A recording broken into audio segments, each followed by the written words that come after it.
a service I do where if people hire me to watch some of their footage, and then I just go through, critique it, break it down, and give them my assessment.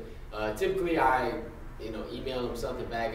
Right now, I'm not a good enough typer. I don't have the time right now to email them back, so I figure it'd be faster and more efficient to send off a video. So maybe you can pick some up from this gentleman's tape that I reviewed, or if you can't, then press the don't like button. Happy holidays to you too. I'm going to talk about the footage you gave me from November 24th, 2012. You were fighting a left-hander in the first round. You didn't utilize your jab too much. You're very left-handed dominant. You kept going to your left. You're trying to fire that left hand. You weren't utilizing your jab line. He was wide open for the jab hook. Okay, he was a bigger guy than you, so he was causing you problems. And I don't know, you were fighting like a shoebox. It was a 12 by 12 ring, so you're more of a movement guy. So he was giving you problems. I didn't like it. Because you were in a shoebox. Number one, it's not good even if you were in a good size range. Sometimes you were hopping a little bit instead of sliding, but you didn't utilize that right hand like you should. What else did I know? You always stayed in his perfect punching range. Boom, you were always about 3 feet away, and bam, he just kept coming forward. He was able to get enough snap on those shots. Another thing, your jab, you weren't utilizing your jab. The right hand, you just didn't utilize the right hand very much. It was more of like a push, a pause, instead of a snap, and sometimes you could have boom, turned it over for the hook and then pivoted out this way, but you were constantly moving to your left. You're very left hand dominant. Now, you like, one of your favorite punches is you like to throw the left little like uppercut to the body. I'd like to see, because now I wouldn't recommend this to everybody, but because you're so left hand dominant, if you could bang it, just turn it over real fast, because it's there. Your hand speed is fairly good compared to the opponents I've seen you with, so that's what else I'd like to see. What else did I see?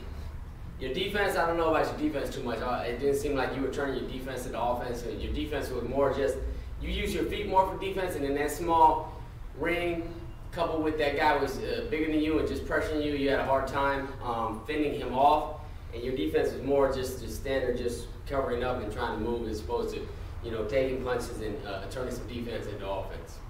Now the second round on, November 24th, you fought a different guy. He was more of a right-handed guy. You did better against him. You opened up. You were putting together a combination. You were hooking a lot better like I wanted you to do, so you utilized the right hand. And once you got tired, what happened was you started just going back to your left.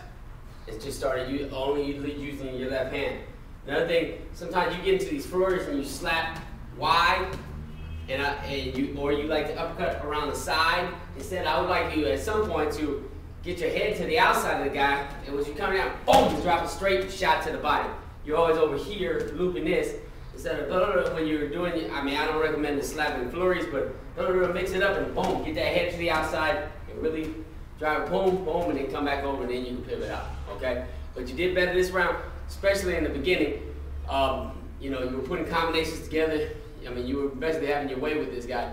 Then as you got tired, you still did well, but you got away from the right hand. Your tendency is the left hand, which oftentimes I need a little more snap on it. If you're going to throw it, a lot of times you push it out there, boom, but you're not really bringing this hip over, boom, and turning it faster with a little more snap on it. Now, the next fight I saw you in, you were doing well. In the first round, it was the first time I saw a double jab. I mean, you always throw. I don't really like your jab too much because you kind of paw it out there. You don't snap it. But for the first time, you threw a double jab. One time, but at least I knew you could do it. Sometimes you get the flurries. You got this thing where you slap wide. I like mix it up, boom, underneath, boom, pivot, turn around, but not so wide. Even you like to slap a lot of times. So you can straighten your punches out, boom. Bend your legs too a little more. I feel like you're always up top. You got good timing on your hooks. I mean, you knocked the guy down, I think, twice with the hook. I would utilize it more. You really don't utilize your lead hand too much. Another thing with your cross, I feel like you're pushing it and your punch level is bad. You always have your chin up. Because if you can see on the footage, you're like this. When you throw your cross, anything coming over the top, even if he's just inside and throws a lucky punch, it's going to be dynamite, you know what I mean? It's going to be, lights out. So You throw that punch, even if you push it, which I wouldn't really want you to. I would want you to turn over and snap it. Get your punch level on your punch a little higher. See, if I just put my punch level up, my chin is protected, and that's the only adjustment I made. So now if a lucky shot comes over the top, at least I'm protected my chin and my shoulder. But you're throwing it like this, you know. I can throw it the same spot, but boom. Whereas if I just bring my shoulder up a little more, and that all comes with practicing time. Just you got to sit down more and you punch a little bit, mix up the combination a little more, boom, step back. Not as much hopping. This guy really didn't throw too much. He didn't really exchange with you too much. You basically outboxed this guy, dominated this guy.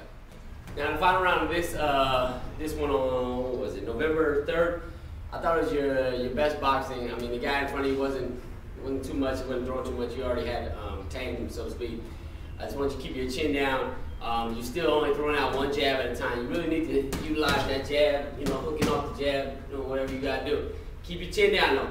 You still, even when you got your punch level up correctly, you still got that head up. So try to just keep your chin down. I mean, you don't have to be crazy, but just keep it down. Just try to keep your chin in between your shoulders, so to speak. Okay, I don't have my chin down crazy, but boom, if I throw a punch, my chin's in between my shoulders. I throw a jab, my chin's in between my shoulders. Everything in between my shoulders. So looking at a guy through your eyebrows, through the crown of the head. But you did fairly good on that one. You're knocking down with hooks. You're utilizing your right hand, not depending solely on the left hand. Now the footage you gave me on, what is it, September 2nd? Once again, you were back in the shoebox sort of ring, real small.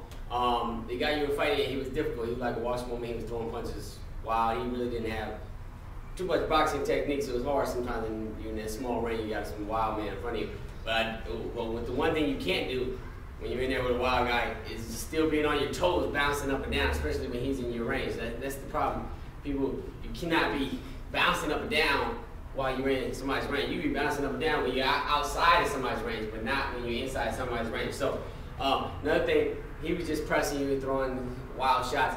You're always backing up, backing up, backing up.